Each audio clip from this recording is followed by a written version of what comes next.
আসসালামু আলাইকুম ওরহমতুল্লাহি ওবরাকাতু। আলহামদুলিল্লাহি ওয়াহদা ওয়াসসালাতু ওয়াসসালামু আলা মান লা নাবিয়্যা বা'দাহু আম্মা বা'দ। সুপ্রিয় দর্শক শ্রোতা ভাই বোন, আজ আমরা কথা বলবো যদি কেউ ঋণ করে ধার করে কোরবানি করেন তাহলে সে কোরবানি বিশুদ্ধ হবে কিনা এই বিষয়ে, এবং আগে থেকে কেউ ঋণগ্রস্ত রয়েছেন সে ঋণগ্রস্ত ব্যক্তির কোরবানি করলে সেটি ইসলামী শরিয়ার দৃষ্টিকোণ থেকে গ্রহণযোগ্য হবে কিনা বা ইসলামী শরিয়া এটাকে কীভাবে দেখে এই বিষয়ে। এ দুটি মাসআলার প্রথমটির উত্তর হলো, কেউ চাইলে ধার করে ঋণ করে কোরবানি করতে পারেন যদি তিনি পরবর্তীতে এই ঋণ পরিশোধ করার সদুদ্দেশ্য তার থাকে, ব্যবস্থা তার থাকে, তাহলে তিনি ঋণ করে কোরবানি করতে পারেন। জাগতিক যে কোনো কাজ যেরকম আমরা ঋণ করে লোন করে করতে পারি, রাসূল করিম সাল্লাল্লাহু আলাইহি ওয়াসাল্লামের জীবনেও তিনি লোন করেছেন, ঋণ করেছেন, সাহাবা ইকরাম অনেকে লোন করেছেন। তো লোন করে ধার করে ঋণ করে তিনি কোরবানি করতে পারেন যে কোনো ভালো কাজ, এমনকি দান সাদকা হজ উমরা করার জন্য যদি কেউ ঋণ করেন এবং তার ঋণ পরিশোধ করার সদুদ্দেশ্য রয়েছে এবং ব্যবস্থা রয়েছে, তিনি জানেন যে ঋণ তিনি পরবর্তীতে পরিশোধ করতে পারবেন ইনশাআল্লাহ, তাহলে তিনি ঋণ করে ভালো কাজ করতে পারেন। কোরবানিটাও একই রকম।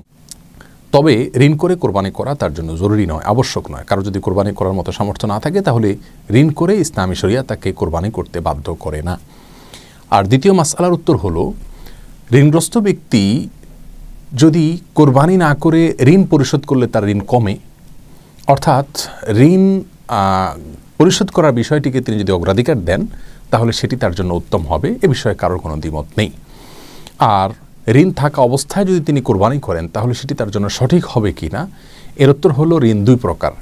কিছু ঋণ আছে যেগুলো দাইনে মুআজ্জাল বলা হয় ইসলামী শরিয়ার পরিভাষাতে, ফিকহের পরিভাষায়, অর্থাৎ যে ঋণটি খুব দ্রুত পরিশোধ করার জন্য প্রেশার রয়েছে বা প্রাপকের দাবি রয়েছে, সেক্ষেত্রে এ ধরনের ঋণকে খুব দ্রুত শোধ করার স্বার্থে কোরবানি না করে ঋণ পরিশোধ করতে হবে।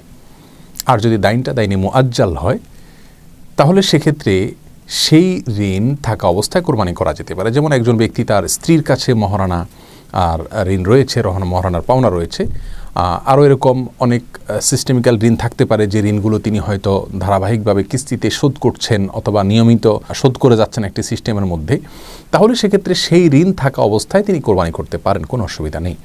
তাহলে যদি এমন হয় যে প্রাপকের প্রেশার আছে, চাওয়া আছে, দাবি আছে, বা তার থেকে আমার সময় নেওয়া নেই, বা সেই দাইনটা ফিকহের পরিভাষায় দাইনে মুআজ্জালের সংজ্ঞায় পড়ে, তাহলে সেক্ষেত্রে সেরকম ঋণ রেখে ঋণ পরিশোধ না করে কোরবানি করা জায়েজ নাই। আমাদের সমাজে অনেক ব্যক্তি আছেন যারা অধীনস্থ কর্মকর্তা, কর্মচারী এবং কি কাজের লোক, এবং অনেক মানুষ আছেন যাদের পাওনাকে আটকে রেখে তারা বড় বড় গরু কোরবানি করেন। ইসলামী শরিয়ার দৃষ্টিকোণ থেকে এটি জঘন্য অপরাধ। এটি তো সওয়াবের কোনো মাধ্যম হবেই না, কারণ হবেই না, বরং অন্যের হক না দিয়ে কোরবানি করলে তাতে আল্লাহ সুবহানাহু ওয়া তাআলা মোটেও সন্তুষ্ট।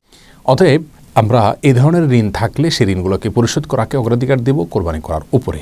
আর সিস্টেমিক্যাল ঋণ যদি থাকে, যেটা আমি কিস্তিতে পরিশোধ করছি অথবা প্রাপকের পক্ষ থেকে সেটার জন্য বিশেষ কোনো প্রেশার নেই, বা সেটাকে দাইনে মুআজ্জাল যে বলা হয় তার আওতায় না পড়ে, তাহলে সেক্ষেত্রে সেই ঋণ থাকা অবস্থায় কোরবানি করা যেতে পারে।